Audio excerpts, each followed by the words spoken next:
practice and making a brilliant pass breakup. We're going to break all of this down and more with Eric Eager, but a quick shout out to Federated Mutual Insurance Company. Federated has been helping business owners in the Twin Cities for over 100 years.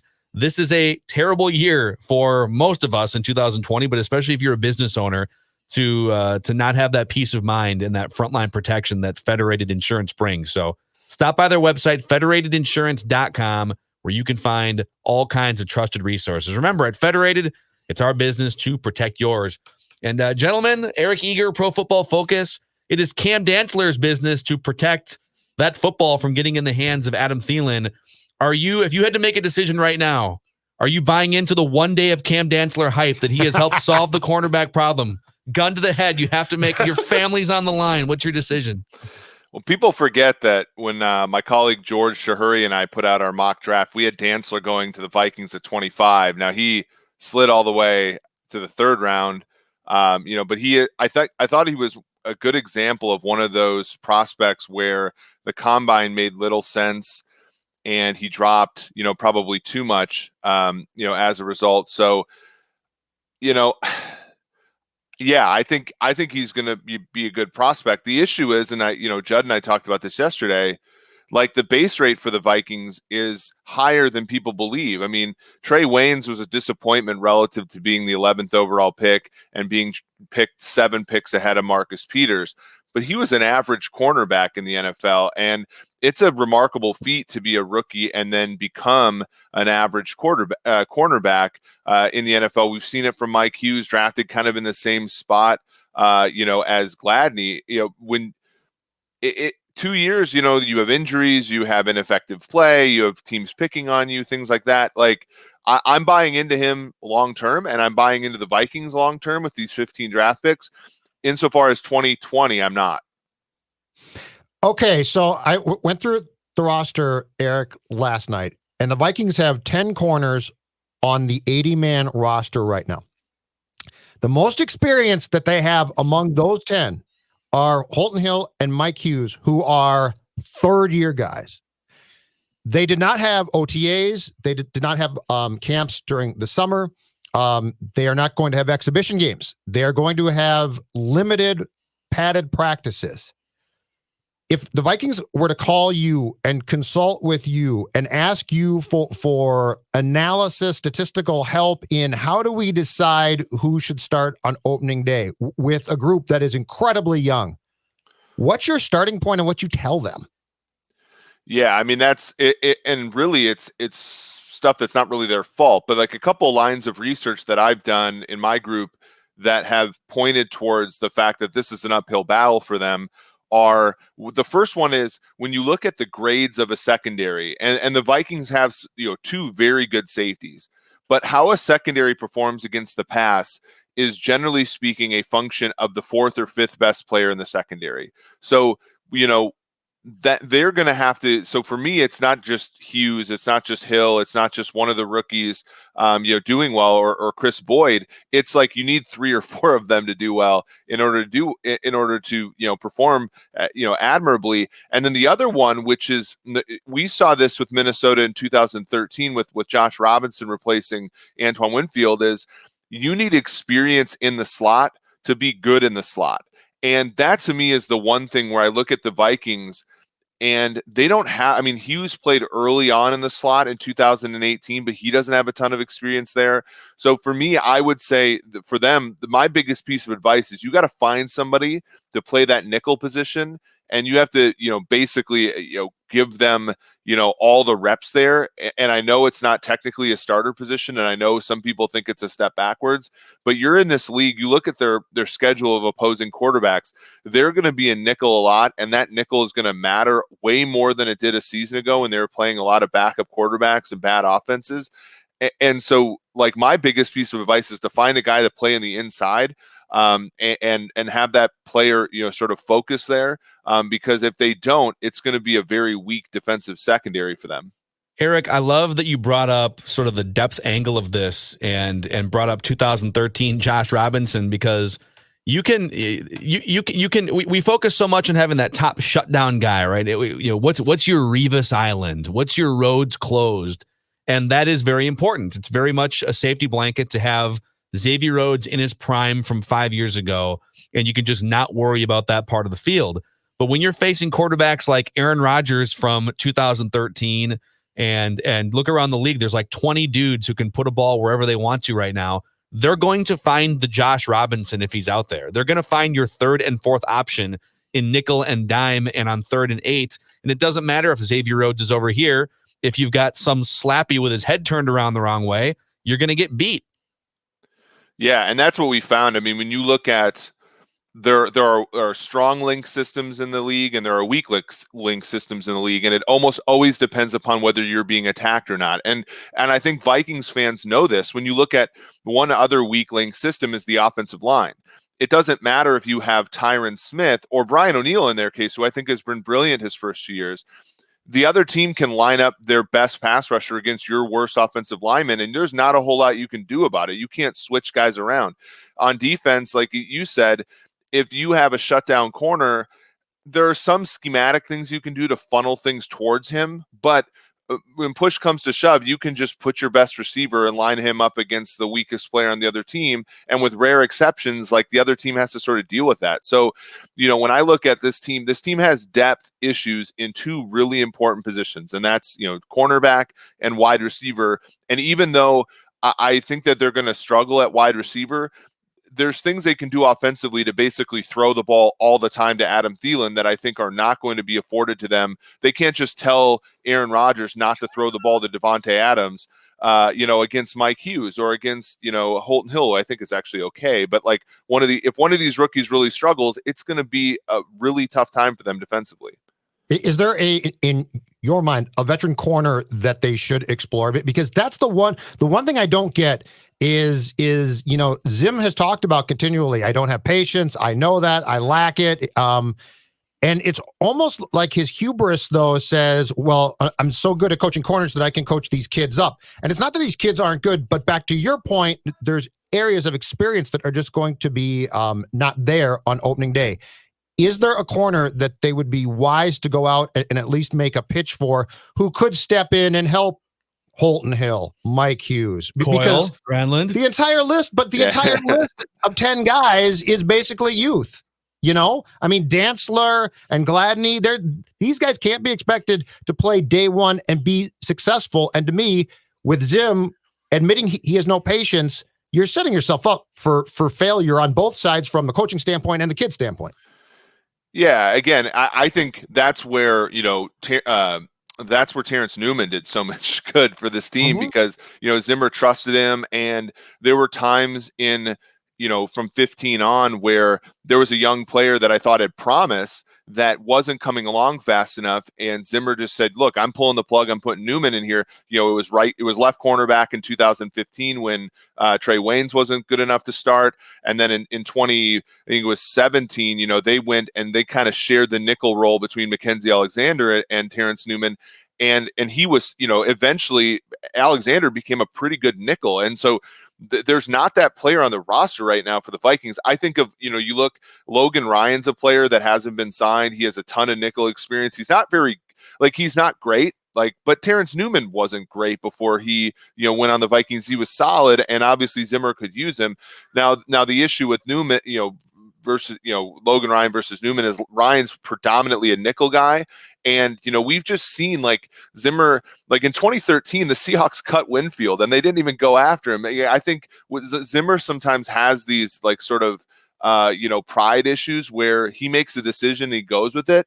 And usually it's fine because his instincts are pretty good as a defensive mind. But I think in this case, they kind of have to go in, especially now that Michael Pierce opted out and they have some actual cap space. They should go and get somebody like Logan Ryan to sort of play inside and work with, those younger players in the secondary.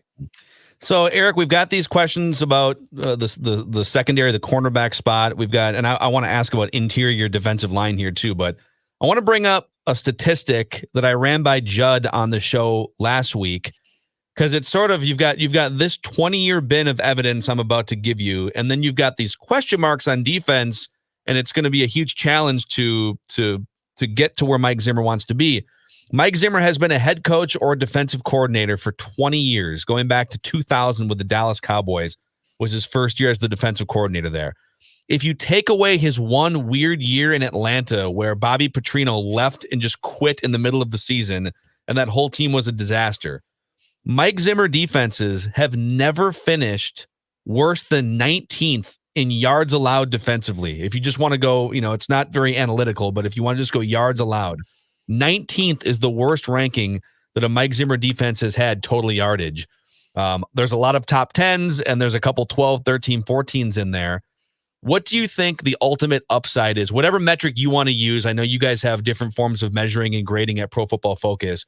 What do you think the upside is if everything clicks and Cam Dantzler and Gladney, like some of these young guys, figured out early? And what do you think is the absolute downside for this defense?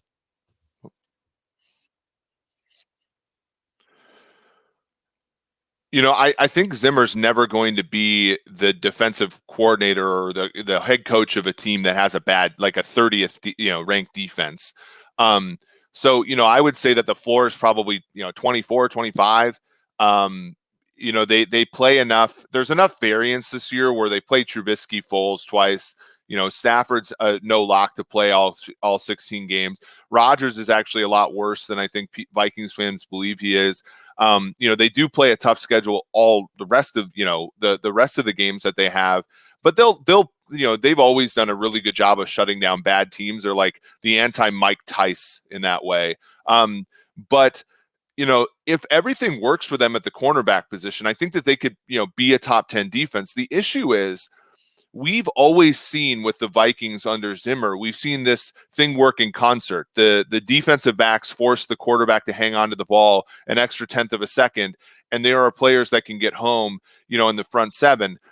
And I wonder about that now because, Joseph's gone, obviously Griffin's gone, and I know Adegbo is a player that people like, but like we're talking about Hall of Fame caliber, at least Ring of Honor caliber defensive players for the Vikings being replaced by rookies. And I just wonder, like, for the Vikings to be a top 10 defense, all of the answers or all the questions that we have about their defense, right defensive end, interior pressure, Anthony Barr, could he bring some heat as a blitzer that he's never brought before?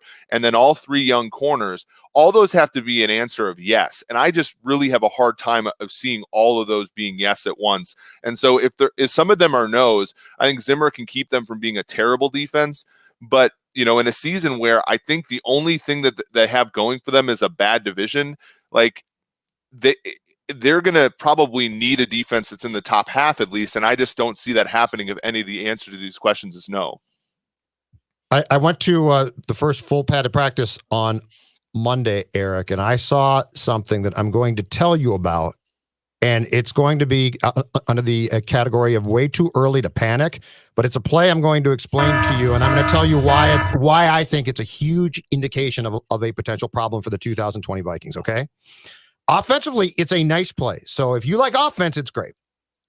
I think it was a check down, though, from Cousins to C.J. Ham that essentially went right up the gut. Okay. And Kendricks was a step late. And I think at first you say, oh, Kendricks was a step late. That's odd. It's early. No big deal. But I don't think that's it at all. I don't think Kendricks screwed up one bit. Here's the problem.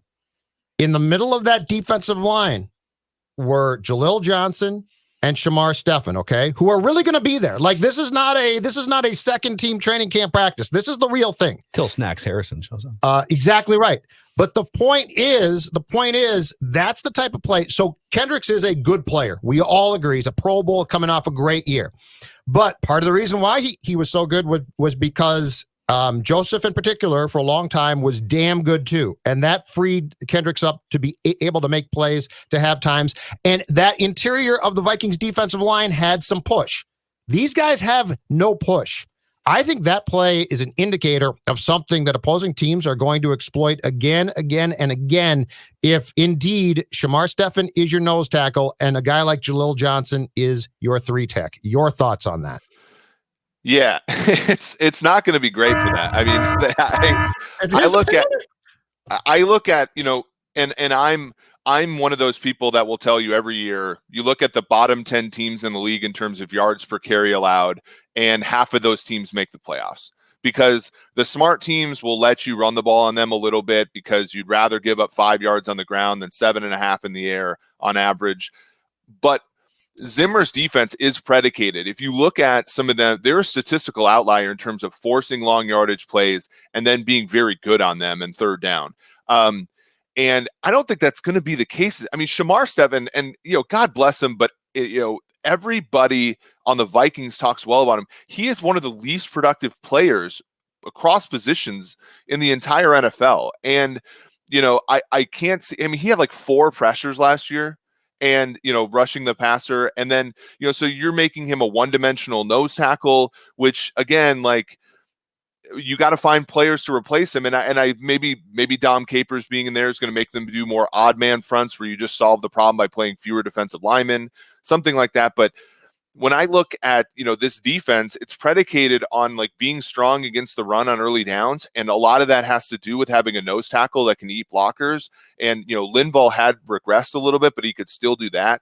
And Michael Pierce, I think, had promise there. There's none of that this year. So they might be a sieve against the run on early downs, which again is going to put more pressure on their defensive backs on later downs. It's rough. And again, like everybody comes back to, oh, well, Linval was falling off. Xavier Rhodes wasn't good last year. Trey Waynes has never been that great. But all those guys, like collectively, I think were bigger than the sum of the parts because of experience and because of, mainly being in Zimmer's system for so long. You take that away too. And I don't want to sound negative, but I think like there's a huge issue with this defense because of just so many things have to be answered. Yes. And the Shamar Stephen one is, to me, I would lay a pretty decent price that he's not going to be effective in that role. I mean, I think it's just more evidence this is a transition year for the Vikings. It's not. I mean, if Kirk Cousins goes down, it could be a train wreck year in some ways. But if Cousins stays healthy, it's a transition year. They're probably tracking toward 8-8, and if they get fortunate in a couple situations, but use this year with 15 rookies coming in and with a couple young cornerbacks to transition into something better for 2021, and thus the contract extensions for Spielman and Zimmer. Hey, Eric, before we say goodbye, I know Pro Football Focus, you guys have, I believe you just unveiled your college football platform too. Yep. So go ahead and plug anything you want for our audience here. Yeah, I know it's a disappointing fall for college football fans where you guys live, and where I live in Cincinnati here. There's no Ohio State football, no Minnesota Golden Gophers football. But if you're looking for teams to like in college football and the other 3 Power 5 conferences, our college product, you can go back and research the old teams. Like we have data from 2014, 2019 that's as extensive as our NFL product. So go ahead and get yourself a subscription there. We're continuing to host the PFF forecast. We're going to have Adam Schefter on tomorrow, I believe. We've had Chris Collinsworth, Mina Kimes, some really cool names on in recent weeks. It's been a long off season, as you guys know. Hopefully all of these pieces of content can brighten everybody's day as we close in on 3 weeks before the first game. Awesome, man. That's PFF Eric Eager, who's been a friend of the Mackey and Judd show for a number of years too. And we appreciate you bringing your analytical genius to our platform here, and we'll talk to you soon, man. Thanks for having me on, guys. All right, that's a wrap on this episode of Purple Daily. Be sure to click the subscribe button on our YouTube page, leave some comments, and check us out in podcast form to Apple, Spotify, and Score.